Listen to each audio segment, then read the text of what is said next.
rentahang resupply vessel ng AFP habang nagsasagawa ng rotation and reprovision o remission sa Ayungin Shoal. Alam yung mga kapatid, puro lang naman sila pananakot no? Takot naman magpaputok ng baril para magkaalaman na. Sabi mga lods, sabi ang tapang, saludo ako 2 kamay pati pa. Ang tapang ng taong to. Pati nagko-comment sa kanyang video, maraming matapang.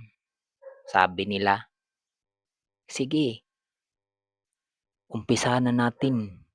Gira na tayo. Grabe, matapang kayo. Ang tatabang nyo. Matapang sila. Kasi sabi ng vlogger na yan, may tutulong daw na 4 na bansa para pulbusin ang China. Ganyan ang nangyayari sa Ukraine. Pinangakuhan. Akala ni Zelensky na tutulungan siya sa US. Yun pala, hindi. Okay lang kung tayo ang lulusog sa China. Kasi masisira ang kanila mga gusali dun. Pero tayo ang lulusugin dito, kawawa tayo. Matulad tayo sa Ukraine. Di ba? Ang tatapang mo. Sobrang tapang mo. Sabi mo pa sa video mo, sige, umpisahan nyo na China kasi handa na ang Pilipinas makiglaban sa inyo. Ang tatapang mo, tol. Saludo ako sa iyo 2 kamay pati paa. At ito naman, para ito sa nagko-comment sa iyo na matatapang din katulad mo. Ito, nababasa ko dyan sa video mo, may nagko-comment dyan. Iba-ibang comment. May nagsasabi, marami nagsasabi, dutae tuta talaga ng mga Chinese. Dutae, puro Chinese. Dutae, binibinta ang West Philippine Sea. Kaya nagahari ang mga Chinese dyan dahil kay Duterte. Para kayong pinanganak kahapon. Inumpisahan nila sa 1990s, nagtambak sila ng mga lupa dyan. Nagtambak sila. Tapos pinalaki ng pinalaki. Hindi kayo maniniwala. Ito, panoorin yung video na to. Tapos magsasalita din ako ng konti. Ito. Ng Pilipinas. Pinakamalaki sa 7 islang ito ay ang Mischief Reef o Panganiban Reef. Sa layong 130 nautical miles mula sa Palawan, ito ang pinakamalapit sa mainland ng Pilipinas at pasok sa Exclusive Economic Zone o EEZ ng bansa. Una itong inukupa ng China noong 1995. Anila, gagawa lang sila ng silungan para sa mga mangingisda sakaling sumama ang panahon. O ito na, ayan na. Sa nagko-comment sa kanyang video na sabi nila na dutae, tuta ng mga Chinese, dutae, pro-China, dutae dahil kay dutae. Naagaw ang West Philippine Sea. Nakita nyo? Hindi nyo nakita kasi nagbulag-bulagan kayo. Hindi nyo narinig kasi nagbingi-bingihan kayo. Kung nakita nyo yung video na pinakita ko, 1995, nag-umpisa sila na nagtayo dyan.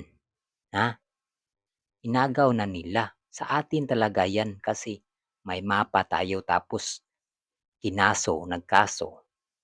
Panalo tayo kasi may mapa tayo na sa atin yan, sa Pilipinas yan. Pero, bakit nyo isinisisi kay Duterte na nandyan na sila nung 1995 pa? Sino ba ang presidente nung 1995? Di ba si Ramos? Bakit nyo isinisisi kay Duterte?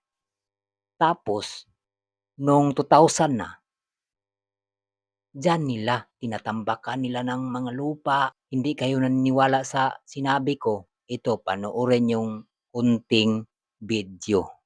Ito na. Ng bansang China ang Ayungin at Scarborough Shoal.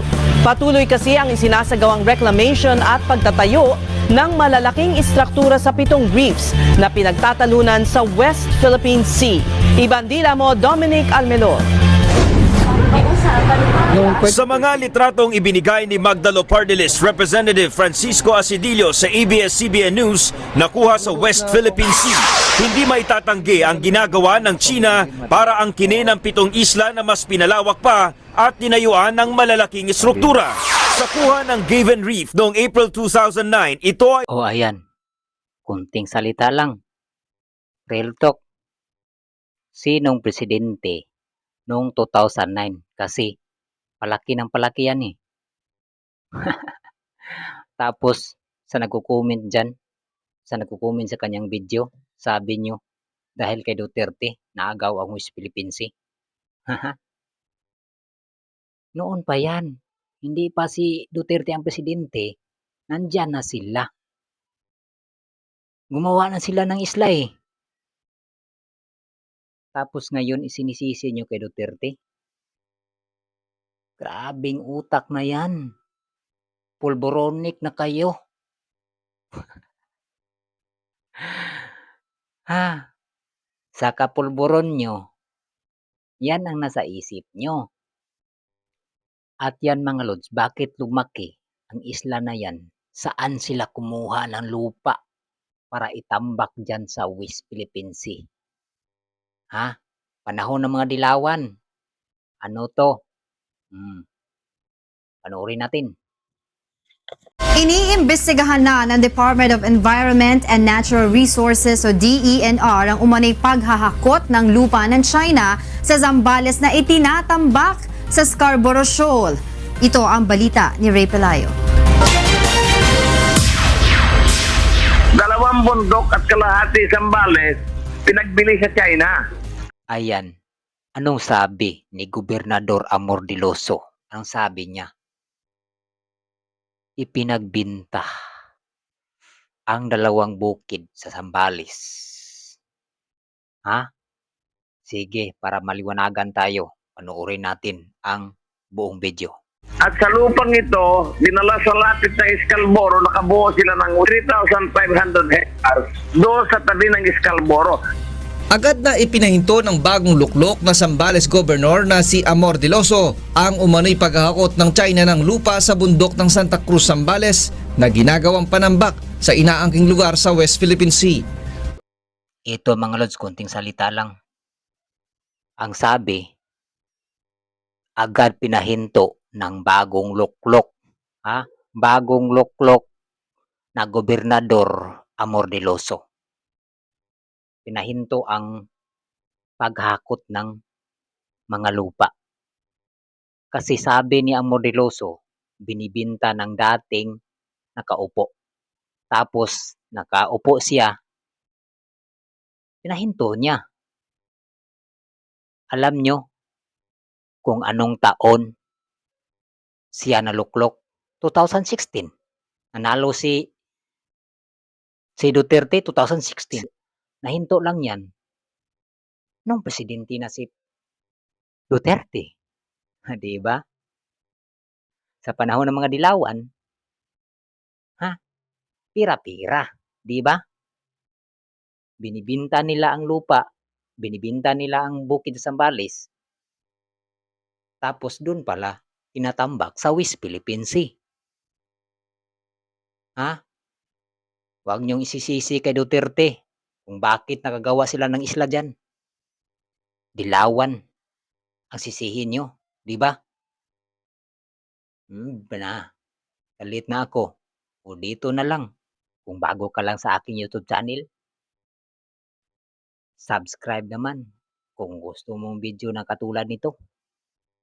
Kasi maghahanap tayo ng totoong ay may lawak lang na 1,032 square meters. Pero matapos ang 5 buwang paghuhukay at reclamation, lumaki na ito sa mahigit 7 hektarya at tinayuan na ng 6 na palapag na gusali na sinlaki ng SM Mall of Asia. Ang Mischief Reef na kilala bilang Panganiban Reef ay halos 2,000 square meters lang ang lawak sa kuwang ito noong February 2013.